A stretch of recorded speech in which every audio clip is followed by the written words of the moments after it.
Coop? You fool! We can't get to the stuffed animal galaxy directly. We'll have to make a detour in the petting zoo galaxy to avoid the Cookie Crumb asteroid belt. If we go straight there, the asteroids will... Ooh, I love Cookie Crumb. Mom gonna make some cookies later on today. What? Well, I was just telling my friends that you're gonna make Cookie Crumb chocolate chip cookies today. I'm not making them today, Stitch. But you told me that you were. I'll make them tomorrow, okay? But I want them today, Mom.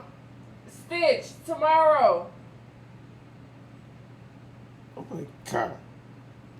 Destroy the ship! The controls are jammed. I can't turn it off. We're gonna crash. Everyone, get to an escape pod! Access denied. The escape pods are locked! It's too late! You fool! You killed us all! No! Well, this isn't good. They crashed right into the cookie rocks. Kids, you okay? Can't you see that the spaceship exploded and we're dead now, Mom? Oh, that's nice. But my imagination did not stop there. I used to grab a bowl from the kitchen, go outside, gather an assortment of nature's finest materials into a bowl. Grass, leaves, herbs, berries, you name it. And I would pretend I was brewing a magical potion. Mom! No, you know what? That's actually fun. When he said that, I got kind of excited. I felt it all in my cotton. I'm gonna go outside with a bowl, take one of my mom's good bowls out there, and get all the grass and dirt and worms and make me some potion. No, you not. But Mom, I was just telling that to my friends. Why are you listening to my videos? Because I can. You don't even like my videos, Ma. You know what? Lie on me again. Well, do you watch my videos in your spare time? Sometimes. Oh, cool. My mom's a fan. Hey, guys, make sure that your mom subscribes to my channel, too. Drink this. It'll turn you into a giraffe. No thanks. I'll just stick with my sandwich. Fine, I'll drink it.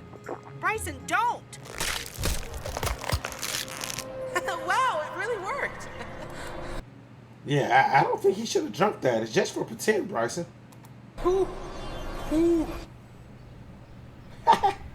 Having a powerful imagination was a good thing in many ways, but this also meant that I was scared very easily. Taking the trash out in the dark felt like a life or death experience. I was convinced that an evil clown or alien would kill me if I didn't do it as fast as I could. And of course, when I turned out the last light in the house, I had to run to my room as fast as I could so that a shadow demon wouldn't catch me. Even as an adult, I avoid horror movies. It's just not worth it to me.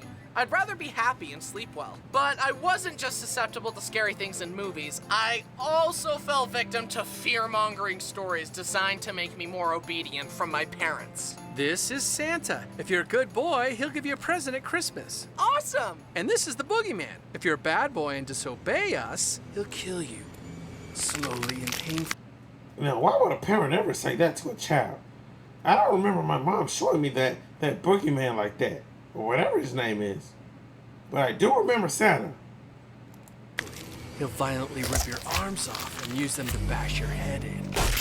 Oh, wow, his dad's kind of a psycho, don't you think, guys?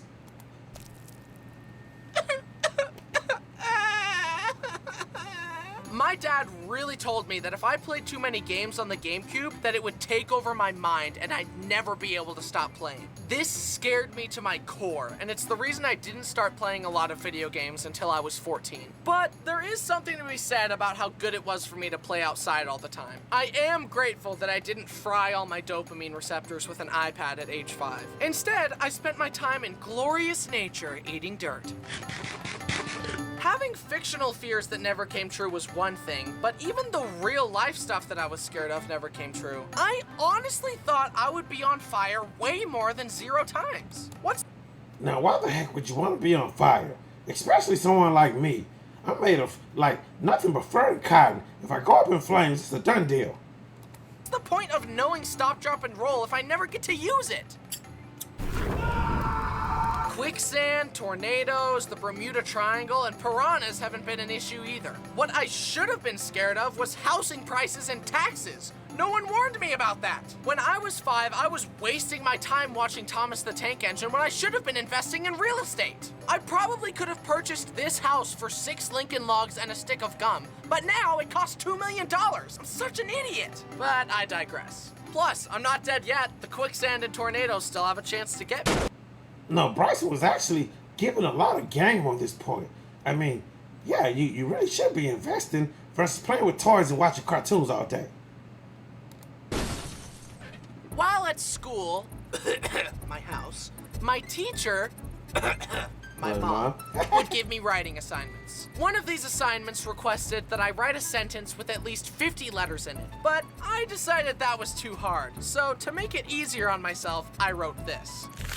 Look, Mom, it has 50 letters, just like you said. Even then, I was such a creative problem solver, but for some reason, my mom called it cheating. My mom even sent me to this art class at this lady's house with my friends, and she gave us all kinds of fun projects like paper mache, watercolors, and collages, etc. I'm so glad I developed a love of art at such a young age, because art is such an amazingly fulfilling hobby, and I'm so lucky to be able to do it as a job. And now, I have an amazing superpower. I can imagine anything I want and make it real by drawing it, see? But one of my art projects backfired badly. I decided... Yeah, I used to do a little bit of drawing, but it's really hard to hold a pencil when you have hands like mine. So I kind of fell back on it and started making these videos for you guys. decided that the next time I visited my friends, that I wanted us all to pretend that we were Sonic characters. My brother Brody had shown me how to draw Sonic, so I drew a bunch of Sonics with different props and different colors. I basically drew a bunch of Sonic OCs, do not steal. And I wanted to staple the papers together into a book so that I could bring it to my friend's house and we could all pick which one we wanted to pretend to be. I grabbed the stapler and... Oh my God, guys, if you're ever dealing with a stapler, make sure your finger's not in there. But guys, I'm gonna go ahead and end this video because I gotta get to the next one. So stay tuned for the next part. If you like this video, don't forget to like, comment, and subscribe. Stitch had fun today, made adventure out of play. Imagination led the way, but now it's time to say, see you next time, friend of mine. Every day's a chance to shine. We laughed and played, made messes too, with goofy dreams that all came true. See you next time, friend of mine. Let's dream up what comes next. What'll we build? Who will we be? What will we see? Pirates, monsters, space, or sea?